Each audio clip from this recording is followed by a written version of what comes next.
روز نئے نئے بیانات کے لیے میرے چینل کو سبسکرائب کریں، ساتھ میں بیل آئیکن پہ بھی کلک کریں تاکہ میری آنے والی ہر نئی ویڈیو کی اپڈیٹ آپ کو مل جائے۔ اب تو میری طرح کے کئی مولویوں کو شوق ہے کہ مجھے کوئی ڈاکٹر کہے۔ آپ یہ کیا کس چکر میں آپ پڑ گئے؟ آپ چھوڑیں، آپ دوسروں کے پیچھے چل کے اپنا معیار گوا دیں گے۔ وہ مجھے میں ایک دفعہ گزر رہا تھا تو ایک بندے نے کسی کا مولوی صاحب ادھر آؤ، تو مولوی صاحب ناراض ہو گئے۔ جس کو کہا میں انہوں نے کہا میں کیا حضرت صاحب معاف کرے، میں کہ یار تو مینوں کہے مولوی 50 رہی تے 7 رہی کہے، تو جس طرح دل کرتا کہے۔ میں بڑا راضی ہوتا ہوں جب مجھے مولوی صاحب کہتے ہیں یہ آپ کیا بات کرتے ہیں، چھوٹا لفظ ہے، جو بات سمجھانی ہے اس پر غور کریں۔ لفظ ہے نا، لفظ اگر معزز ہو جائے تو بات معزز ہو گئی۔ میری بات کی سمجھ آ رہی ہے؟ لفظ ڈاکٹر بھی ہے نا، لیکن ڈاکٹر ہی ہوتا ہے۔ کئی دفعہ جو سڑک پہ ہاتھ دیکھ رہا ہوتا ہے وہ بھی ڈاکٹر ہی ہوتا ہے۔ بیٹھے ہوتے ہیں نا پروفیسر ڈاکٹر طوطے لے کے، وہ بھی ڈاکٹر پروفیسر ہے۔ اب اگر کوئی اس کو کھین کے رسوا کرے، اللہ معاف کرے میں بات نہیں کر رہا، مثال دے رہا ہوں، اگر کوئی رسوا کرنا چاہے تو کہا چھوڑو جی میں نہیں ڈاکٹر کہلاتا، ڈاکٹر پروفیسر تو وہ ہوتے ہیں جو فالے نکالتے ہیں، رسوا ہو گیا لفظ۔ میری بات سمجھے، نبی کریم علیہ السلام کے آنے سے پہلے غلام کا لفظ جو تھا نا، غلام کا لفظ وہ رسوا تھا۔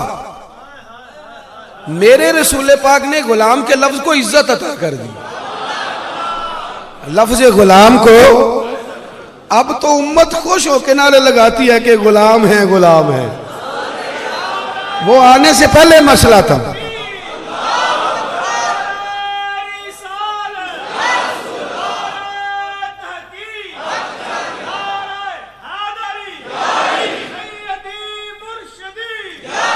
میں رسول کے غلام،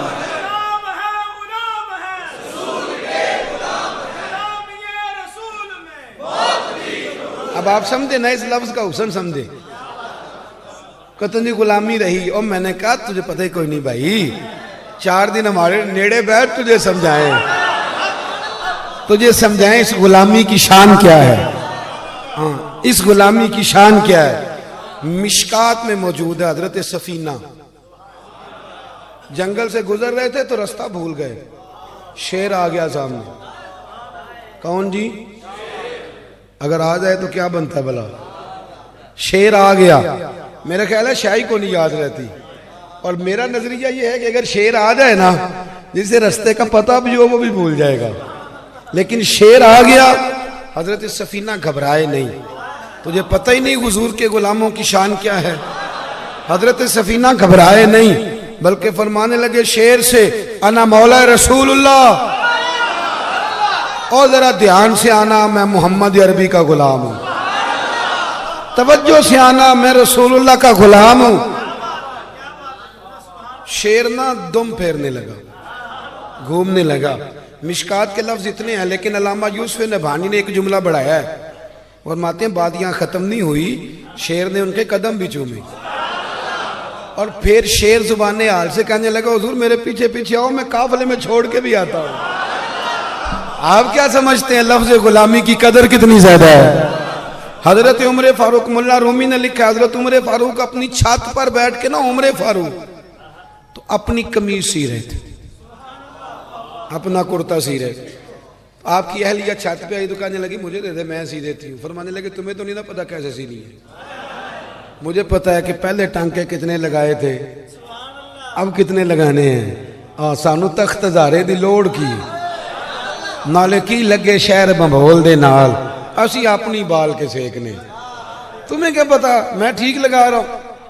تو اہلیہ کہنے لگی پھر حضرت جی تھوڑی توجہ کرو، منہ ہی سورج کی طرف سے پھیر لو۔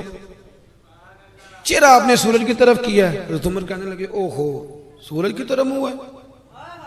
وہ کہنے لگی آپ کے تو چہرے پہ پسینہ ہی بڑا ہے۔ ملا رومی نے جملہ لکھا ہے، حضرت عمر فاروق یوں پونچھ کے نا پسینہ، تو فرمانے لگے منہ کر کے نا سورج کی طرف، کہنے لگے تو نبی پاک کے غلاموں پہ بھی اتنی گرمی کرتا ہے، تو حضور کے غلاموں پہ بھی گرمی برساتا ہے، پتہ نہیں ہم نبی پاک کے غلام ہیں۔ جب یہ لفظ کہے تو آپ کی اہلیہ کہتی ہے مجھے اللہ کی عزت کی قسم سورج نے اپنا چہرہ ہی پھیر لیا۔ آپ سمجھے نہیں نبی پاک کے غلامی کی شان کیا ہے۔ حضور علیہ الصلوۃ والسلام رب کریم کے ہونے کی دلیل بن کے آئے. یہاں کی لو سنو، جب لفظ غلام کو عزت ملتی ہے پھر لوگ غلامی میں ناز کرتے ہیں.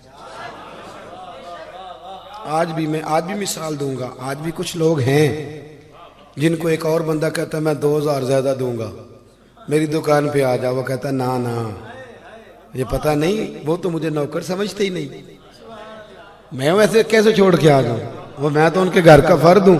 صحیح کہہ رہا ہوں. ایک حضرت عبداللہ ابن مبارک رحمۃ اللہ تعالیٰ علیہ کا نا پڑوسی مکان بیچنے لگا.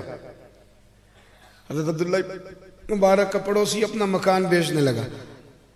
تو مکان جو خریدنے آیا اس نے کہا کتنے پیسے؟ کہنے لگا 2000 دینار. اس نے کہا اس پورے محلے میں 1000 ریٹ ہے، تو 2000 دینار کیوں مانگ رہا ہے؟ کہنے لگا 1000 دینار مکان کا، 1000 اس بات کا کہ تو عبداللہ ابن مبارک کا پڑوسی بننے لگا. اس طرح کا پڑوسی دنیا میں ملے گا جس طرح کا میں تجھے دے کے جا رہا ہوں. میرے مکان کا ریٹ اس لیے ناراض نہ ہونا، آج کل کئی پڑوسیوں کی وجہ سے بیچ جاتے ہیں. تو کئی کہتے ہیں بھائی ایتھے نہیں لینا، میں پتہ ہے تیرے پڑوسی کا. کہا 1000 دینار مکان کا اور 1000 دینار اس بات کا کہ میں اتنا شاندار پڑوسی تجھے دے کے جا رہا ہوں، 1000 روپیہ زیادہ لوں گا 1000 دینار. حضرت عبداللہ ابن مبارک کو پتہ چلا تو آپ اس کے گھر آئے. فرمایا بیچتا کیوں ہے؟ میں کہا حضور مجبور ہوں. تو فرمایا یار پھر تو مجھے اچھا پڑوسی تو نہ مانتا ہوا، اچھا مانتا ہوا تو مکان تو نہ بیچتا، مجبوری مجھے بتاتا. تو حضرت نے جتنی ضرورت تھی اس کی پوری کر دی. آپ میری بات کو سمجھے. حضرت زید بن حارثہ رضی اللہ تعالیٰ عنہ نا کہیں کسی نے اغوا کر لیا تھا اور لا کے مکہ مکرمہ بیچ دیا. بکتے بکاتے سیدہ خدیجہ الکبریٰ کے پاس آئے. وہاں سے وہ جب حضور کے عقد مبارک میں آئیں تو سرکار کی بارگاہ میں آ گئے. مکے سے کچھ لوگ ہو کر واپس گئے ان کے گاؤں کے، تو جا کے ان کے والد کو بتایا کہ تمہارا بیٹا وہاں ہے. ان کے والد اور چچا پیسے لے کے نا تو لینے آئے. نوکری جو آج کرتا ہے وہ بھی کہتا ہے دعا کرو کوئی اپنا کاروبار دے دے. نوکری آج بھی مشکل ہے، اور اس دور میں تو غلامی ہوتی تھی. لیکن دیکھو نبی پاک کی غلامی کا مقام کیا تھا. میرے رسول کریم صلی اللہ علیہ وسلم کی خدمت میں والد اور چچا پیسے لے کر کے آئے اور آ کے کہا یا رسول اللہ یہ پیسے لے لیں. ابن اسحاق کہتے ہیں یہ اعلان نبوت سے پہلے کی بات ہے، ابھی حضور نے اعلان نبوت نہیں فرمایا. آ کے کہا پیسے لے لے اور دے دے. حضور مسکرائے، فرمایا میں زید کو بلاتا ہوں، اگر تمہارے ساتھ جانا چاہے تو پیسے نہ دینا، ویسے لے جانا. تو چچا کہنے لگا کمال بات ہے، آپ کیا بات کرتے ہیں کہ وہ جانا چاہے؟ تو یہ بھی ہو سکتا ہے کوئی غلامی چھوڑ کے نہ جانا چاہے. تو میرے محبوب نے گویا فرمایا، گویا مسکرا کے ہوائیں کہہ رہی تھی کہ تمہیں پتہ نہیں نا اب غلامی کتنی شان والی ہو گئی، اب تمہیں پتہ نہیں نا تم یہاں رہے نہیں اس غلامی میں. حضور نے بلایا حضرت زید بن حارثہ کو، فرمائیں گے تمہارے والد اور چچا لینے آئے. ملے چچا سے والد سے، بڑا روئے، بڑے آنسو نکلے، بڑا دل کا بوجھ ہلکا کیا.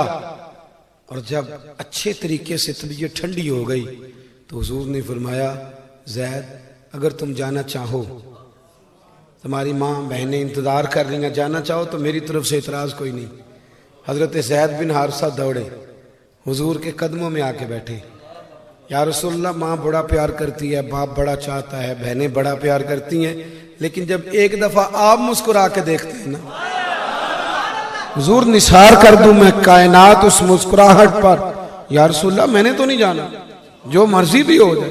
وہ گئے، بعض سیرت نگاروں نے لکھا ہے پر رہنے نہیں گئے، ملنے گئے. انہوں نے نا آزادی کو نبی پاک کی غلامی پر ترجیح دی. جب غلامی شان والی ہو جائے تو پھر وہ غلامی رہتی ہے، پھر وہ غلامی رہتی ہے. کیا بات کرتے. حضرت بلال حبشی غلام تھے نا، تو ڈیوٹی کیا تھی بھلا؟ تھک تو نہیں گئے آپ لوگ؟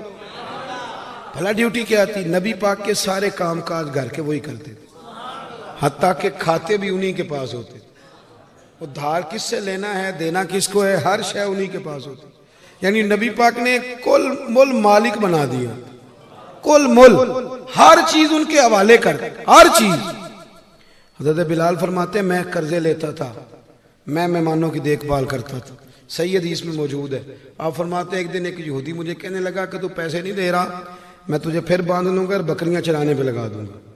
فرماتے ہیں میں نے رات کو سامان باندھ لیا, میں نے کہا سویرے پیسے نہ دیے تو باندھ لوں گا. میں نے کہا یا رسول اللہ میں 2-4 دنوں کے لیے ملک شام جا رہا ہوں, میرا وہاں ایک دوست ہے, پیسے آ جائیں گے تو میں آ جاؤں گا. حضور مسکرائے, فرمایا جا سو جا جا. کہتے آدھی رات ہوئی تو حضور نے پھر بلایا, میں حاضر ہوا تو فرمایا نہ جانا کہیں بھی, اللہ نے بندوبست کر دیا ہے. فرماتے ہیں پھر تو میں نے چھڑی لے لی اور جو پیسے تھے نا سارے وہ میں نے باندھ کے تو پیچھے ڈال لیا مال, اور جن کے پیسے دینے تھے میں دروازے کھٹکھٹاتا سویرے. میں نے کہا اٹھو لے لو اپنے پیسے. اتنا بڑا سٹیٹس حضرت بلال کا. حضرت ابو ذر غفاری کہتے ہیں ایک دن میرے منہ سے نکل گیا, او ابشن کے بیٹے. کس کے بیٹے تھے؟ بیٹے کس کے تھے؟ منہ سے نکل گیا وہ ابشن کے بیٹے. نکل گیا, کہتے ہیں بلال ناراض ہو گئے, ناراض ہو گئے حضرت بلال. حضرت بلال اپنا نام لکھنا نہیں جانتے تھے. کوئی ایسی خاص تعلیم, کوئی خاص ہنر, کوئی چیز جو دنیا داری کے لیے وہ نہیں. ایک طریقہ بڑا خوب آتا تھا, وہ تھا مدینے والے کو منانے کا طریقہ. وہ بڑا شاندار آتا تھا, بڑا زبردست. حضرت بلال کو جب کہا نا ابشن کے بیٹے, سیدنا بلال ناراض ہو گئے. حضرت ابو ذر غفاری کہتے ہیں نبی کریم کو پتہ چلا تو مسجد میں اسپیشل خطبے کا بندوبست ہوا, صحابہ کو جمع کیا گیا. جب جمع ہو گئے تو کہتے ہیں میں نے اتنا جلال ہی نہیں کبھی دیکھا جتنا محبوب کے چہرے پہ اس دن دیکھا. حضور فرمانے لگے میں نے تو جاہلیت کی ساری رسمیں پیروں کے نیچے مسل ڈالی, لوگوں کو کیا ہو گیا؟ وہ ابھی بھی ذات پات کی بات کرتے ہیں, قبیلے تو تعارف کے لیے ہیں, کیا ہو گیا لوگوں کو؟ حضرت ابو ذر کہتے ہیں باقی ایک دوسرے کا منہ دیکھ رہے تھے اور میں ساری بات ہی سمجھ گیا. کہتے ہیں میں اٹھ کے سیدنا بلال کے پاس گیا اور میں ان کے آگے لیٹ گیا. میں نے کہا ابشن کے بیٹے اب اس طرح کر, اپنا پیر اٹھا اور میرے چہرے پہ رکھ اور میرے سینے پہ رکھ, میں لوگوں کو بتاؤں کہ تھے تو آپ ابشن کے بیٹے, پر جب سے مدینے والے کے غلام بنے ہیں اللہ نے بڑی شانیں عطا فرمائی.